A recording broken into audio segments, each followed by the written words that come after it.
All right, welcome back, everybody, to the deep dive. Always good to be back. So, I think we got to talk about Ha-Seong Kim. Yeah. What a wild couple of months for him. Seriously. And all culminating in this deal with the Tampa Bay Rays. Right. And it's, I think everybody was kind of surprised by this, right? Yeah, especially considering, early in the season, I think most people had him pegged as a, $100 million guy. Oh, yeah. 9 figures, easy. Easy, and then, boom. Late season injury. Late season shoulder injury. Had to have surgery. Surgery, and that kind of threw a wrench in things. Yeah, and it seemed like, teams were a little bit, gun shy all of a sudden. Yeah. Because a shoulder injury for an infielder like that. Oh, especially. Yeah, especially a guy known for his defense. Right. That's a big red flag for a lot of these teams. So he ends up signing this 2-year, $31 million deal with Tampa Bay. Which, on the surface, it's like, okay, well, that's a decent chunk of change. Sure. But for a guy who was potentially going to get 4 or 5 times that. It seems like he left some money on the table. It seems like it. But then when you look at the details, you see the opt-out.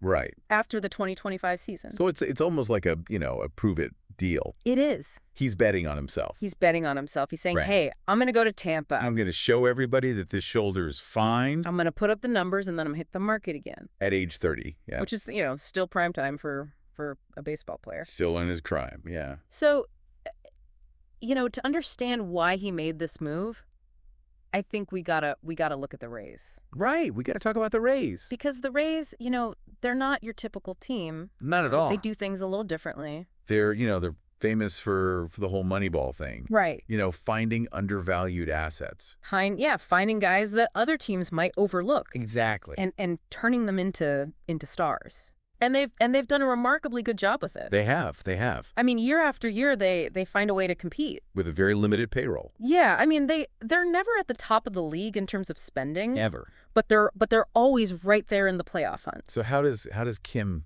fit into all this? Well, he checks a lot of boxes for them. He does. First and foremost, he is an elite defender. Gold glove caliber. And he can play multiple positions. Right. So they can plug him in at short.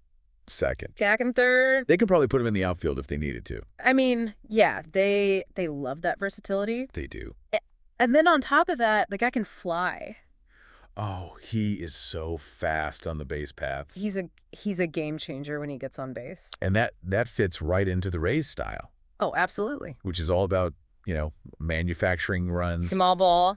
Yeah, small ball, putting pressure on the defense. Making things happen. And Kim's speed is a huge asset in that regard. Absolutely. So even if he opts out after 2 years, the Rays win. Yeah, because they're getting 2 years of potentially all-star caliber production, right, at a very reasonable price. And then if he leaves, they get a compensation draft pick. Right, so they're not going to be empty-handed either way. It's a good deal for them. Yeah, it seems like a very smart move on their part. So they get Kim, and Kim gets a chance to reestablish his value, to prove himself, and potentially get that big contract that he was looking for all along. Yeah, it's a win-win for everybody. On paper, it looks like it. On paper, it does. But baseball is not played on paper. No, it's not. There's a lot that can happen between now and then. A lot of variables at play. Yeah. So let's dig into some of those challenges, because it's not all going to be smooth sailing for Kim. He's got some hurdles to overcome. He does. And we need to talk about those. Absolutely. What are some of those hurdles? Yeah. What are some of those things that you're like, I don't know about this? Well, the first thing that pops into my mind is the Rays infield. It's crowded. It is crowded. They've got some talent over there. Oh yeah, Marco Franco, Taylor Waltz. Yeah.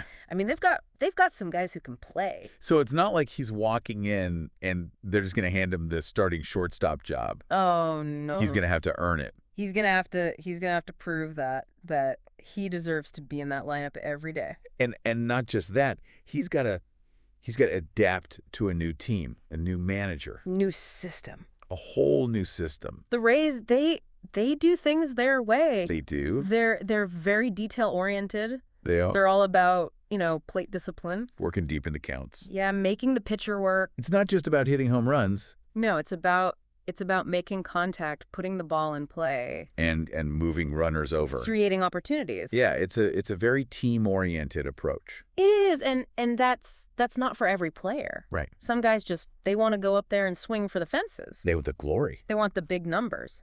But the Rays they've proven that their system works. They have. I mean, they consistently, outperform their payroll. You do. They find ways to compete with teams that have, way more money to spend.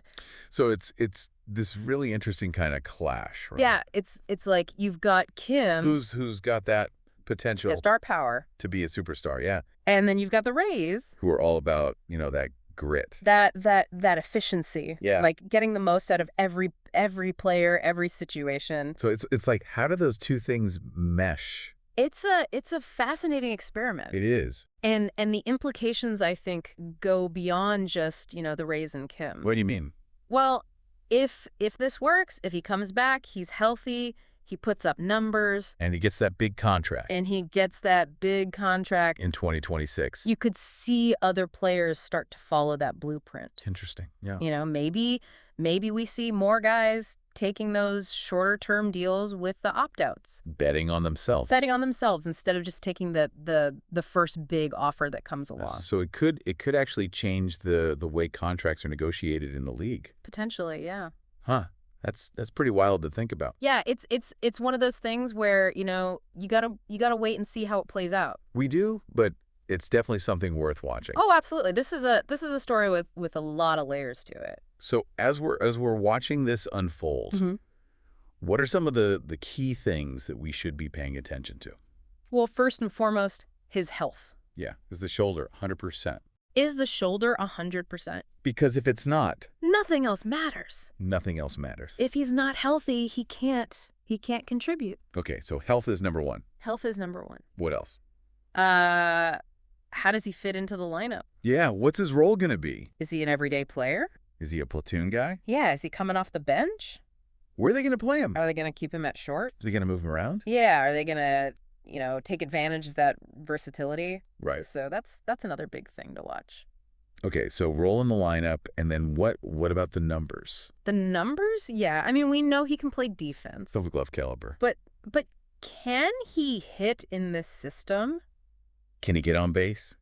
Can he work those Can he counts? manufacture runs? Can he be that pesky, top of the order guy that the Rays love? Right, because that's what they need. That's what they need. So, yeah, it's not going to be easy. No, He's facing some tough competition. he is. He's got to adapt to a whole new way of playing the game. And he's got to do it all with that shoulder, looming over him. Yeah, the pressure's on. The pressure's definitely on. And we haven't even talked about, like, the mental side of it. Right. Coming off a major injury, Joining a new team. high expectations. A lot to prove. It's a test of character Oh, absolutely. as much as it is a test of talent. Yeah, this is more than just baseball. It's a whole story unfolding here. It is. It is. I mean, it really is kind of wild when you think about it. You've got Kim trying to make this comeback, the Rays trying to prove their system works, and then potentially even like this whole ripple effect on player contracts across the league. Yeah, it's a lot bigger than just one guy and one team.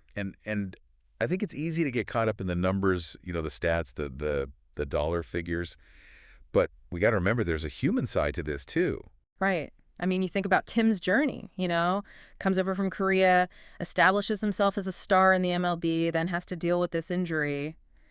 And now he's making this bet on himself to get back to where he was and maybe even surpass it. It's a pretty incredible story. Yeah, it really is. And it's all happening with this team, the Rays. Like they're always kind of doing their own thing. Right. They've always been a little bit ahead of the curve, it seems like. Like whether it's the data-driven approach or the way they develop players. They're not afraid to challenge the status quo. Which is why they always seem to overachieve. Yeah. And now they've got Kim in the mix, so who knows what's going to happen. It's going to be fun to watch. It is. And I think it just reminds us that baseball, you can't predict it. Nope. Too many variables. Too many things that can change the course of a season, a game, a career. Exactly. You never know what's going to happen.